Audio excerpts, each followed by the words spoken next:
Not just when you see it, but when they Like when they get excited about something, for sure. That's exactly. the biggest reward. That's good. So where do you see the profession as a physical therapist growing? Like in the next 10 years, like the changes that you see or you think would happen to the Well, what profession? we'd like to see Yeah. is physical therapists is we have direct access now, so people can come to a PT as a primary care provider. Yeah. I think we need further education to the public Mhm. about that, and we also need further buy-in on the reimbursement side to be able to provide that. The Yeah. insurance agencies will say that they'll do it, but Medicare is not a part of that, which is a huge proportion of the population. And so having kind of the ability to cut out the physician referral from Medicare would be one, very cost conservative because you're cutting out a patient visit, and it would be, I think, more beneficial for the patient. Yeah, That's instead where I'd like to instead see of it going as like the doctor is essentially like a middleman kind of Yeah, thing. they have to- I mean- see the doctor before they can see the physical Right, therapist. so the Yeah. patient would go to the doctor and say, hey, my shoulder hurts, and the doctor goes, great, I'll write you a prescription for physical therapy. If we could just cut that out, and then the patient could come straight to us and say, hey, my shoulder hurts. Instead of spending the money on the doctor. Right. Yeah. Okay. What advice would you give to undergraduate students, so like myself, who's interested in becoming a PT? Like, what would be like some advice that you would give? Or, like, Spend time in a clinic. Yeah. Definitely get in there and see it firsthand. Yeah. And as hard as it is for kids to do, you need to try and imagine your life 10 or 15 years from now. Yeah. Not even professionally, but just personally, what Yeah. that's going to look like. Marriage, kids. Like goals. Right, essentially. you want to be wealthy, you don't care about wealth, but you care about how much time you have with your Yeah. Try and imagine that as best you can, because then you can start to pick and choose professions that will fit that mold. Where if you say that your family's the most important thing, Yeah. then maybe you're not necessarily going to pursue a career that, boxes you in there. Yeah. Where if you are very goal-oriented in your career, then you want to make sure you have that, but understand that you may have to give up something on the family side. Mhm. And it's very, very hard for people to do that Yeah. in college. They just don't have the life experience. They don't necessarily have the responsibility yet. Yeah. If they're not financially independent, Yeah. there's just a lot of very Or factors. they just don't see those factors. Right, or they just haven't thought about it yet. Yeah. And it's a hard exercise to do, but it would be one that I think would be really, really Yeah. helpful for kids in that undergraduate age. Okay. Yeah. So this is gonna be more towards the mock interview kind of side. So what qualities would you look for if you were hiring someone as a physical therapist? So if you were interviewing. I look for authenticity, so Uh-huh. someone that, if they say they're all these things, they're compassionate, they're caring. I want to see that, and I want to see evidence of that. And you can kind of get that out of an interview with some of the questions that you ask. And I want to see that they're trustworthy. Mhm. That if they say they're going to do something, that they will do it. So if they say that this is a field that they're really into, we want to see that on a daily basis. Yeah. The thing with physical therapy is you're so involved with all these different patients Yeah. that if you don't have some of these core qualities that employers are looking for, it doesn't take long to root out. Yeah. Because you're essentially doing the same thing every day, seeing patients. So if you're not into it, you're going to burn out really quick. Mhm. And PT has a high burnout rate as it is because of the hours that you put Oh, in and the documentation and things like that. So Okay. Yeah. just someone that would be a good fit for your culture, Yeah. someone that you can develop potentially, someone that's going to be there a while, hopefully. Yeah. But someone that would be a good fit for the culture, because the PT clinic now essentially becomes like a family, Yeah.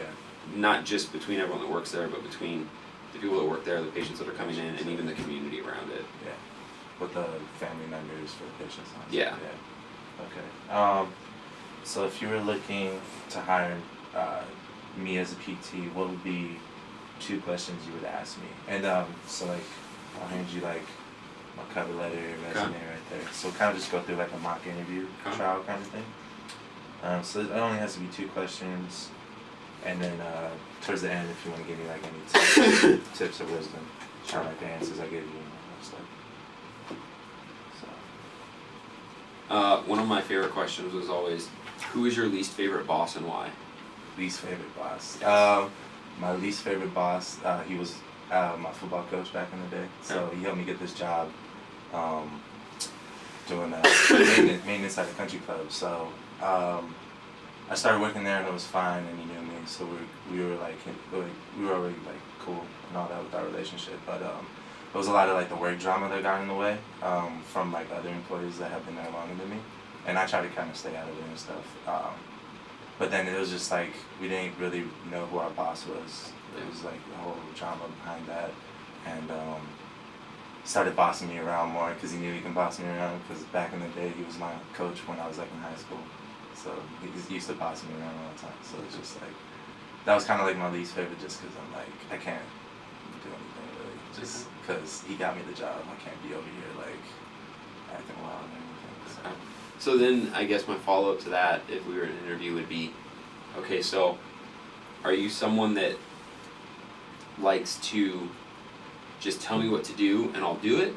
Or are you someone that wants leniency to work within your own bubble with wider parameters? I kind of want my own balance, kind of. I would say at first, when I first start out, like tell me what to do, how to do everything, so then I get a feel for it, and then once I get comfortable with like the job and the requirements that are put on me, I feel like that I would be able to have more leniency and be able to work on my own and make my own decisions as far as that. But I do like criticism and stuff. It's just the unnecessary criticism, the more like getting on you instead of like telling me how to fix it. Yeah. I prefer if like someone telling me how to fix it, how to do it right. Yeah. If I do mess up, because I view myself as like a quick learner and all that. So I feel like once I get once I get the hang of it, that I'll be able to pick it up really quick, and then any mistakes I make, then I'll be able to fix those really easily. Alright, I got one more for you though. Gotcha. It says you have an aptitude for identifying and resolving problems efficiently. So let's say you're still in college, so let's say you have a group project, and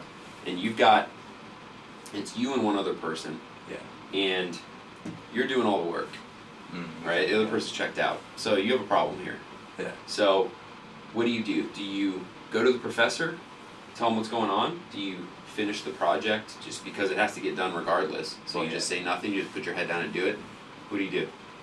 I would let the professor know, and I would also get the project done because I want to make sure it's finished and it's a complete project. The other person, I would try to like reach out to them and talk to them in person and be like, hey, like do something, like like anything, like to help me out with the project. And then, but I would also let the professor know if like that I'm willing to contribute to the project. I would let the professor know, and yeah, but I would make sure I get everything done as well. Because instead of turning in an incomplete project and then making the excuse that I didn't get any help. Yeah. So. Good. But yeah. So any other tips or advice that you would give for me? No, I think that you're a well put together young man. So if you go in there and just Okay. continue to do what you're doing, look people in the eye, give them straight answers, anticipate potentially what could be asked of you. That's what we look for in interviews. People that kind of know what they want, where they walk in, they're like, I know I'm new, but I want to learn about this field. I'm passionate about it. I'll show you about that. And then in a couple of years, let's talk about me directing this place or something like that. Okay, you know? cool. Yeah, People want self-starters that are motivated.